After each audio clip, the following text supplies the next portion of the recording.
আপনি বলবেন হাজি মাওলানা রোজা রেখে কি পাবো? কেন আল্লাহ রোজা দিলেন? রোজা রাখার উদ্দেশ্য কি?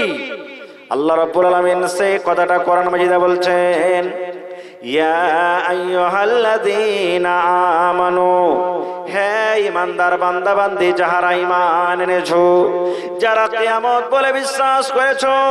আল্লাহ রাব্বুল আলামিন ঈমানদার বান্দা বান্দীদেরকে ডাকতে বলছেন, এই জায়গাতে যারা বেঈমান, এই জায়গাতে যারা শয়তান, এই জায়গাতে যারা ধোঁকাবাজ, এই জায়গাতে যারা শয়তান, আল্লাহ রাব্বুল আলামিন ওই বেঈমান শয়তানকে আল্লাহ ডাক দেননি। আল্লাহ রাব্বুল আলামিন ঈমানদার বান্দা বান্দীকে ডাকতে বলছেন, ও আমার ঈমানদার বান্দা বান্দীরা তোমরা শুনে নাও, কুতিবা আলাইকুমুস সিয়াম, আমি আল্লাহ রাব্বুল আলামিন তোমাদের উপর রোজাটাকে ফরজ করেছি। আল্লাহ রাব্বুল আলামিন বলেন তোমাদের উপরে রোজাকে ফরজ করে দেওয়া হয়েছে, কামা কুতিবা আলাল্লাযীনা মিন ক্বাবলিকুম। তোমরা চিন্তা করিও না, তোমরা মন খারাপ করিও না, তোমরা হুবহারা হয়ে যাও না, তোমরা নিরাশ হয়ে যাও না যে আল্লাহ রাব্বুল আলামিন শুধু এক মাস আমাদেরকে রোজা দিয়েছেন, এটা আমাদের প্রতি জুলুম করা হয়েছে, এটা আমাদের প্রতি অত্যাচার করা হয়েছে, এটা আল্লাহ রাব্বুল আলামিন আমাদেরকে কষ্ট দান করেছেন। আল্লাহ বলেন, এ আমার বান্দারা, আমি আল্লাহ রাব্বুল আলামিন তোমাদেরকে এক মাস রোজা দিয়েছি, তোমাদের প্রতি কোনো জুলুম করিনি, তোমাদেরকে আমি কোনো কষ্ট দিইনি। এটা কোনো নতুন কাজ নয় রে, এটা কোনো নতুন আমল নয়। কামা কুতিবা আলাল্লাযীনা মিন ক্বাবলিকুম, যেমন তোমাদের আগে যত নবী যত রাসূল এসেছিলেন, আমি আল্লাহ তাদেরকে আমি রোজাটাকে দিয়েছিলাম। কেন আমি আল্লাহ রোজা দিয়েছিলাম? কেন আমি আল্লাহ রোজাকে ফরজ করলাম? লাআল্লাকুম তাত্তাকুন, এক মাস রোজা রেখে যেন তোমরা মুত্তাকি হইতে পারো, এক মাস রোজা রেখে যেন তোমরা পরেজগার হইতে পারো, এক মাস রোজা রেখে যেন তোমরা আল্লাহওয়ালা হইতে পারো, এক মাস রোজা রেখে যেন তোমরা নিজের জীবনের গুনাহকে মাফ করতে পারো। 11 মাস গুনাহ করেছো রে বান্দা, 11 মাস নামাজ ছেড়েছো, 11 মাস মদ পান করেছো, 11 মাস জুয়া খেলেছো, 11 মাস তুমি আল্লাহর ইবাদত বান্দা করতে পারোনি।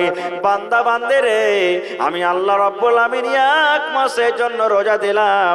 এই রোজা রেখে তারাবি পড়ে, জিকির আজকার করে, তেলাওয়াত করে যেন তোমরা এক নম্বর আল্লাহর বান্দা হইতে পারো, তোমরা নিজের গুনাহকে যেন মাফ করিয়ে আল্লাহ রাব্বুল আলামিনের কাছে হইতে পারো, যেন তোমরা মুত্তাকি পরেজগার হইতে পারো। নারে তাকবীর! আল্লাহ কেন রোজা দিলেন? এক মাস রোজা রেখে যেন তোমরা মুত্তাকি পরেজগার হইতে পারো। বলবেন হাজি মাওলানা কেমন কথা মুত্তাকি পরেজগার হওয়ার মানে? এই যে কথাটা মনে রাখবেন, তিনটা জিনিস থেকে বাঁচার নাম হলো রোজা। আমি প্রথমে বলেছি, আপনি বলেন তো, যখন আপনি রোজার হালাতে থাকবেন, আপনার জন্য আল্লাহ খানাকে পিনাকে হালাল করেছেন হারাম? জোরে বলেন, হারাম। যতই ভোগ লাগুক খেতে পারবেন? আপনার সামনে যদি পোলাও বিরিয়ানি চলে আসে, তাও খেতে পারবেন? আপনি পারবেন যে ভাই? পোলাও বিরিয়ানি যদি আপনাকে দেওয়া হয়, খেতে পারবেন? খেতে পারবেন না। আল্লাহ রাব্বুল আলামিন এই রমজান মাস আপনাকে দিয়ে, আল্লাহ রাব্বুল আলামিন আপনাকে মেসেজ দিয়ে দিলেন, ও সিঙ্গালপুর গ্রামের মায়েরা, খালারা, ভাইরা শোনেন, আল্লাহ রাব্বুল আলামিন এই কথাটা বলতে চাইছেন, রে দুনিয়ার মানুষ, যেমন তুমি 12 ঘন্টা 14 ঘন্টা তোমার পেটে যতই ক্ষুধা লাগুক, তোমাকে যতই ভোগ লাগুক রে, তোমার সামনে যতই ভালো ভালো খাবার থাকুক, তুমি খানা খাবে না, কারণ আমার ডর রয়েছে, ভয় রয়েছে, তুমি এই জন্য খানা খাবে না। আল্লাহ যদি আমি খানা খাইলে আমার রোজা নষ্ট হয়ে যাবে, বরবাদ হয়ে যাবে। এই মতো বান্দারে রোজার মাস যখন চলে যাবে, রোজার মাস যখন পার হয়ে যাবে, 11 মাসটা তোমাকে এই মতো মুত্তাকি পরেজগার হয়ে তোমাকে দিনটা কাটতে হবে। কারণ আল্লাহ এই জন্য খানাকে রোজার মাসে হালাল করে হারাম করে দিয়েছেন। 11 মাসে তোমাকে হারাম খাদ্য থেকে তোমাকে বাঁচতে হবে, হারাম খানা থেকে মানুষের তোমাকে বাঁচতে হবে। রোজার মাসে তোমার জন্য আল্লাহ দুধকে, শরবতকে, পানিকে এর জন্য রোজার হালাতে আল্লাহ হারাম করে দিয়েছেন। বান্দারে, যখন তোমার রোজার মাস পার হয়ে যাবে, আরো 11 মাস যখন বাঁচবে রে বান্দা, তোমাকে মদ পান করতে হবে না, তোমাকে মদ থেকে দূরে থাকতে হবে। শরাব পান করতে হবে না, শরাব থেকে তোমাকে দূরে থাকতে হবে। আল্লাহ বলবেন, বান্দারে, রোজার দিনে তুমি 12 ঘন্টা 14 ঘন্টা যখন তুমি আমার ডরে, আমার ভয়ে তুমি হালাল আমার দেওয়া জিনিস, হালাল করা মধু, হালাল করা দুধ, হালাল করা পানি, হালাল করা মাজাকে যখন তুমি খাওনি, যখন তুমি ভয়ে ডরে দূরে থেকেছো, তাহলে অন্য মাসে তুমি মদ থেকে কেন তুমি দূরে থাকতে পারবে না? রোজার হালাতে আল্লাহ রাব্বুল আমিন বিবিকে আমার জন্য, আপনার জন্য রোজার হালাতে আল্লাহ হারাম করে দিয়েছেন। আল্লাহ রাব্বুল আমিন আমার আপনার জন্য বিবি স্ত্রীকে হালাল করেছেন। বিবি চোখে চোখে ঘুরছে, একবারে ঘরে যাবে, একবারও ঘরে যাবে, আপনার চোখের ইশারা আপনার বিবি বুঝবে। কিন্তু বন্ধুরে, রোজার দিনে আপনার জন্য, আমার জন্য আল্লাহ রাব্বুল আমিন স্ত্রীকে হারাম করে দিয়েছেন।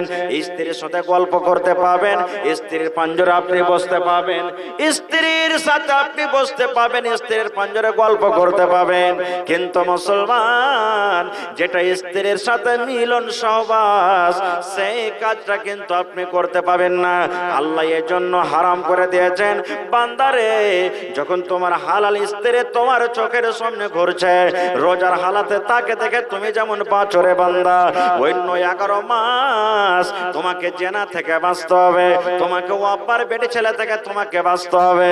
এই জন্য আমি আল্লাহ তাবারাক ওয়া তাআলা 1 মাস তোমাকে আমি ট্রেনিং দিয়ে দিলাম।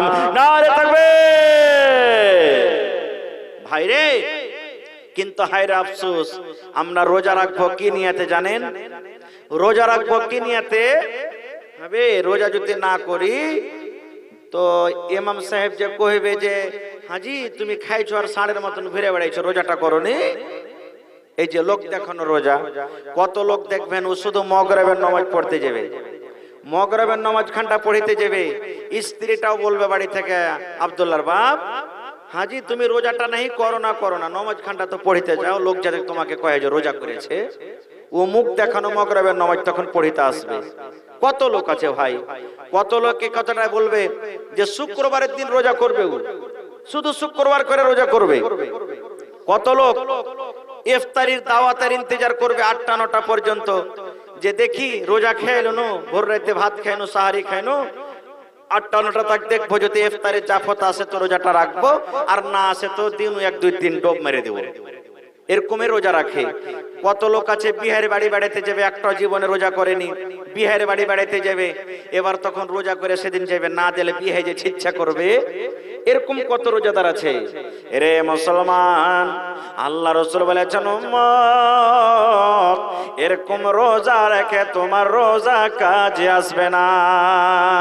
দয়ার নবী বলেছেন, মান সামা রমজানা ঈমানান ওয়া ইহতিসাবান গফিরা লাহু মা তাকদ্দামা মিন যামবি। দুটা নিয়তে যারা রোজা রাখবে, দুটা নিয়তে যারা রোজা করবে, তাদের রোজা আল্লাহর দরবারে কবুল হবে। 1 নম্বর নবী বলেছেন, মান সামা রমজানা, যে রোজাদার বান্দারা রোজা রাখবে, ঈমানাও, ইয়াকিন মনে করে, বিশ্বাস মনে করে রোজা রাখবে, আল্লাহ রোজাকে ফরজ করেছেন, রোজা রাখতে হবে, রোজা না রাখলে কোনো উপায় নাই। আল্লাহ ফরজ করেছেন, মানুষের ডরে রোজা রাখতে হবে না, আল্লাহর ডরে রোজা রাখতে হবে। ওয়া ইহতিসাবান, নেকি মনে করে রোজা রাখতে হবে। রোজা যদি আমি ছাড়া দিয়ে গুনাহ হয়ে যাবে, পাপ হয়ে যাবে।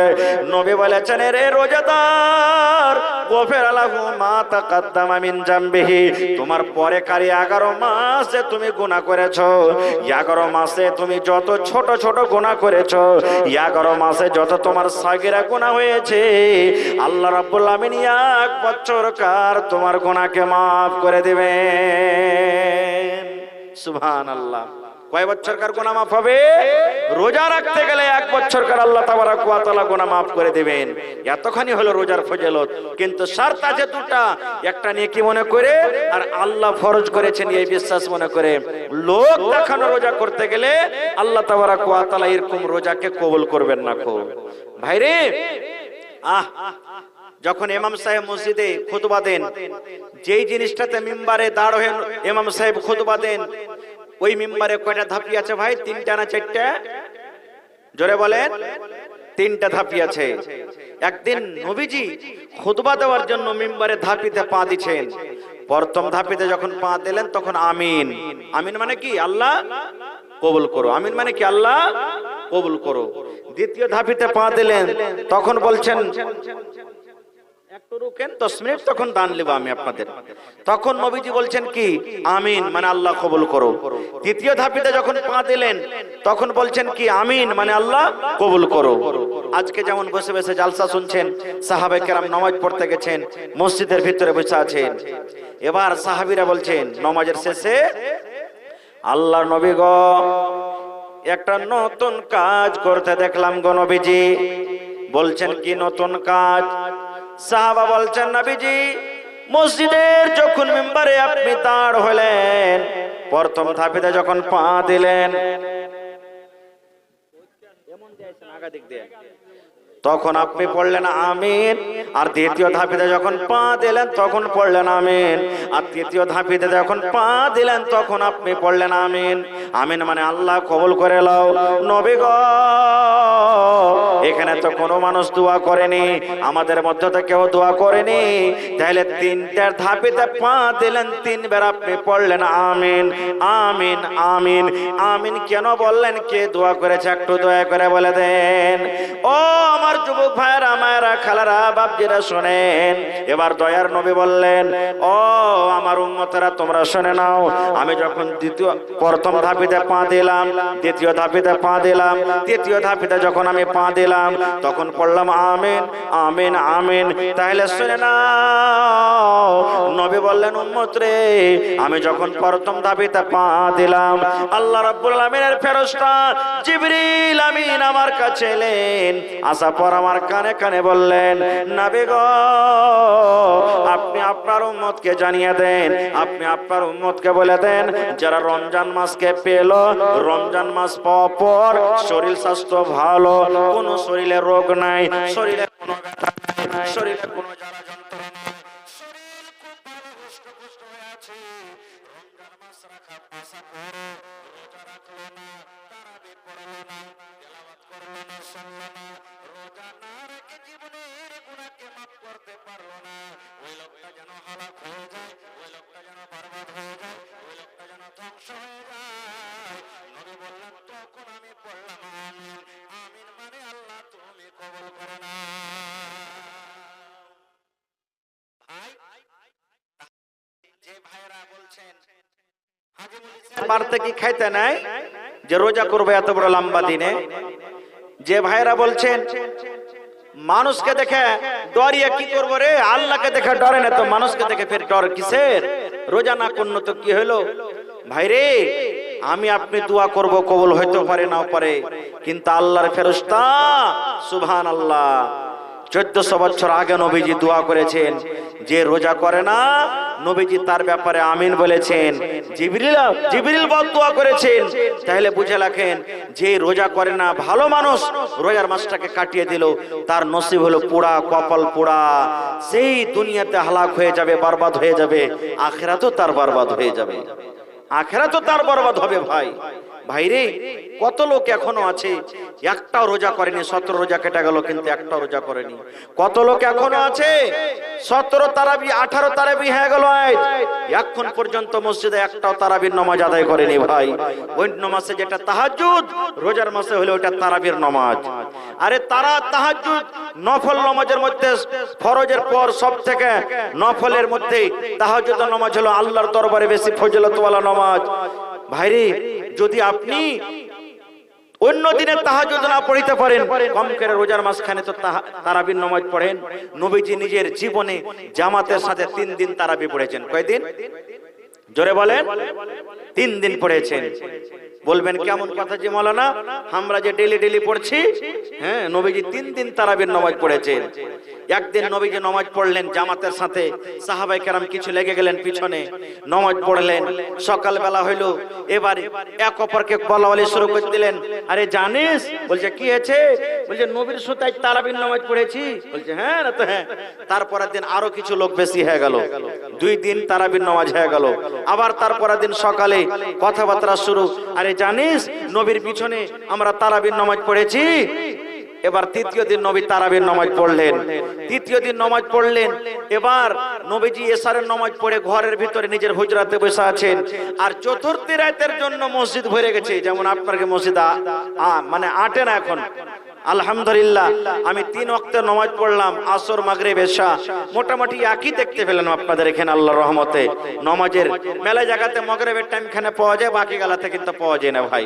আল্লাহর রহমতে আপনাদের এখানে দেখলাম যে না ভালোই নামাজ মানুষরা পড়েছে, ইনশাআল্লাহ আশা করছি পড়িতে থাকবে। তো 3 রাত নবীজি নামাজ পড়লেন। চতুর্থ রাতের বেলাতে এশারের নামাজ পড়ে সাহাবায়ে কেরাম বসে আছেন।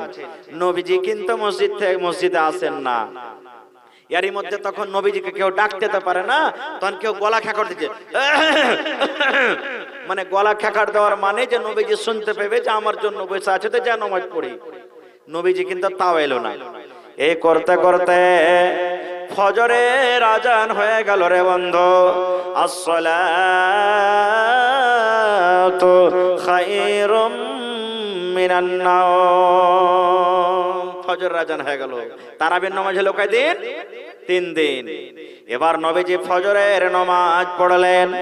নামাজ পড়ার পর এবার সাহাবায়ে কেরামকে খুতবা দিতে শুরু করে দিলেন। ও সাহাবার দলেরা, তোমরা শুনে নাও, একদিন আমার পিছনে নামাজ পড়েছো, দ্বিতীয় দিন রাতে পড়িলে, তৃতীয় দিন আমার সাথে নামাজ পড়েছো। আজকে আমি তোমাদের আওয়াজ শুনতে পেয়েছি, আমি নবী তোমাদের ইশারা শুনতে পেয়েছি রে, কিন্তু আমি মসজিদে তোমাদের জন্য নামাজ পড়াইতে আসিনি। কেন আসিনি তোমরা জানো? কেন আমি নামাজটা পড়াইতে আসিনি তোমরা জানো?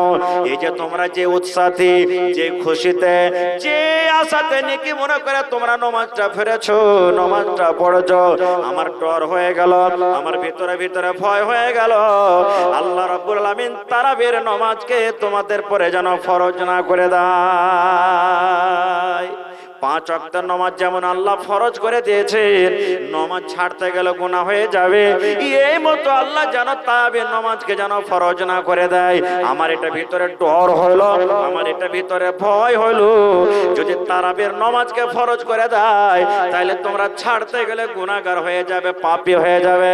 আর যদি আল্লাহ তারাবির নামাজকে ফরজ করে দেয় তাহলে তোমাদের জন্য বোঝ হয়ে যাবে।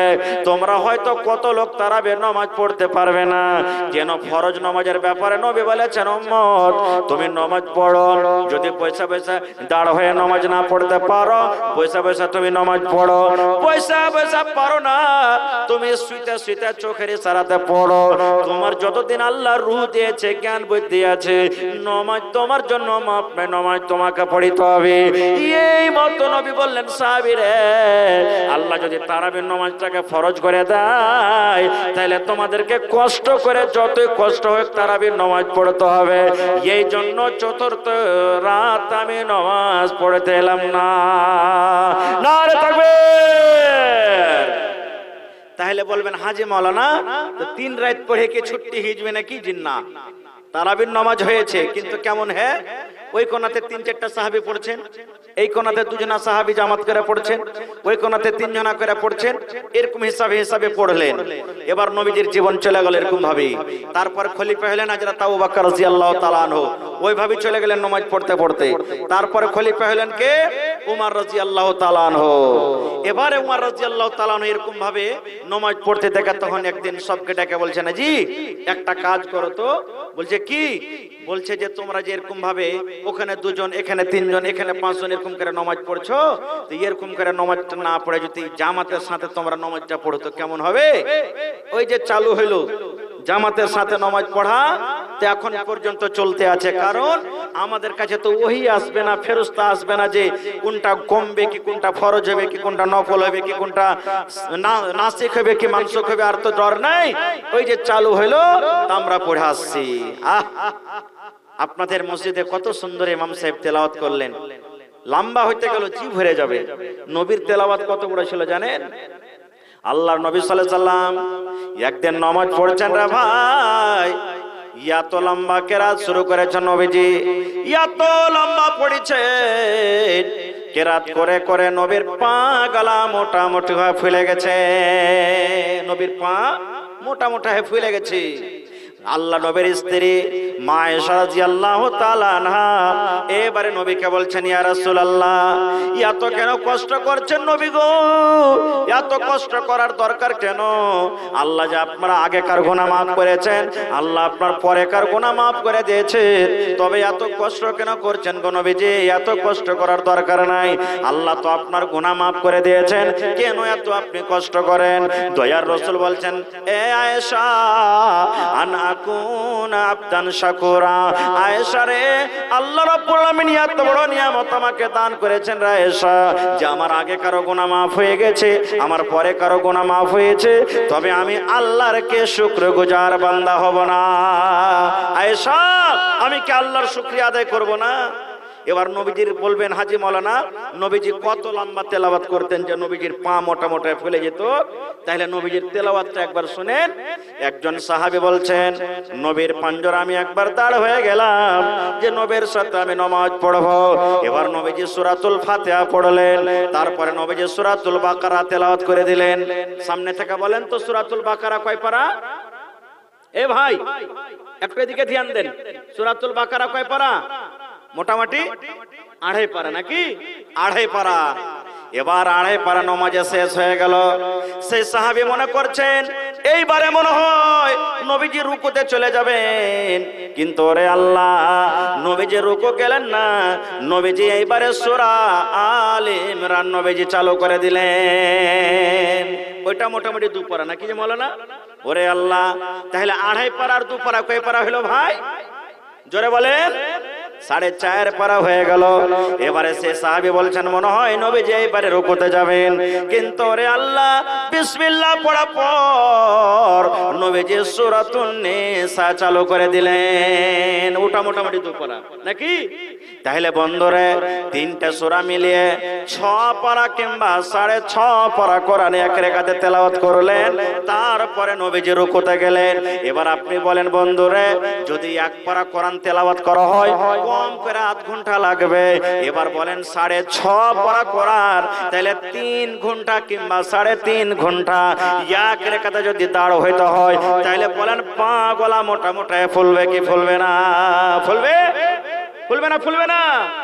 ওরে আল্লাহ, ইমাম সাহেব খালি মসজিদে যদি আমাদের জন্য একটু খালি লম্বা করে দেয় কোনো দিন, এমনে মারবো, পাছাতে বাড়ি মশা লাগছে, পায়ে মারবো, সালাম ফিরে তখন কো যে মৌলভী সাহেব তোমার কি কাম কাজ নেই যে এত লম্বা করে কি তেলাওয়াত করে একটু ছোট করে পড়িতে পারো না? বলবো কি বলবো না? ওরে সুবহানাল্লাহ, নবী এত লম্বা লম্বা তেলাওয়াত করতেন রে মুসলমান। ওরে আল্লাহ, সেই নবীর আগেকার গুনাহ মাফ, পরেকার গুনাহ মাফ। সেই নবী বলছেন, বিবি রে, আল্লাহ যে এত বড় নিয়ামত আমাকে দান করেছেন রে বিবি, তবে আল্লাহর কে শুকরিয়া আমি আদায় করব না?